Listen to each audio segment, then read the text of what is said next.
क्रांती news, आवाज सर्वसामान्यांचा। दारव्हा पंचायत समितीच्या भोंगड कारभाराविरोधात अर्धनग्न भंडारा आंदोलन। दारव्हा पंचायत समितीमधील सुरू असलेल्या अनागोंदी कारभार, भ्रष्टाचार आणि प्रभारी अधिकाऱ्यांच्या मनमानी विरोधात दारव्हा तालुक्यातील नागरिकांनी पंचायत समिती कार्यालयासमोर तीव्र अर्धनग्न भंडारा आंदोलन छेडले। छत्रपती शिवाजी महाराज स्टेडियम येथून सुरू झालेला मोर्चा बसस्थानक मार्गे तहसील कार्यालयावर धडकला।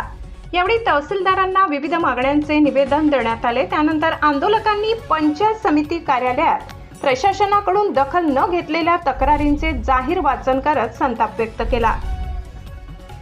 या आंदोलनाचे विशेष आकर्षण म्हणजे ईश्वर राठोड यांनी पोतराजची वेशभूषा करून आंदोलनात सहभाग घेतला। हातात भंडारा घेऊन त्यांनी पंचायत समितीच्या कारभाराचा जाहीर निषेध केला। त्यांच्या या आक्रमक आणि पारंपरिक आंदोलन शैलीची तालुकाभर चर्चा रंगली।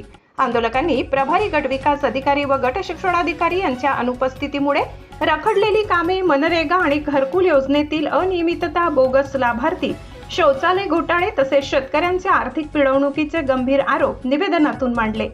यावेळी पत्रकार व माहिती अधिकार कार्यकर्त्यांना दिली जाणारी अपमानास्पद वागणूक तसेच लाचखोरी प्रकरणात निलंबित कर्मचाऱ्याला कार्यालयात काम करून दिले जात असल्याचा मुद्दाही उपस्थित करण्यात आला। या सर्व प्रकरणांची उच्चस्तरीय चौकशी करून दोषींवर कारवाई करावी, कायमस्वरूपी अधिकारी नियुक्त करावेत आणि वर्षानुवर्ष एकाच ठिकाणी कार्यरत कर्मचाऱ्यांच्या बदल्या कराव्यात, अशी मागणी आंदोलकांनी केली। मागण्या मान्य न झाल्यास यापेक्षाही तीव्र आंदोलन छेडण्याचा इशाराही यावेळी देण्यात आला। यावेळी ईश्वर राठोड, लाला पांडे, रणजित झोंबडे, प्रफुल्ल राठोड, विशाल चव्हाण, गावंडे साहेब, रवी शेंडे, प्रथमेश कनोजे, बोरी, बुल्हाने, बनायत, विनोद जाधव।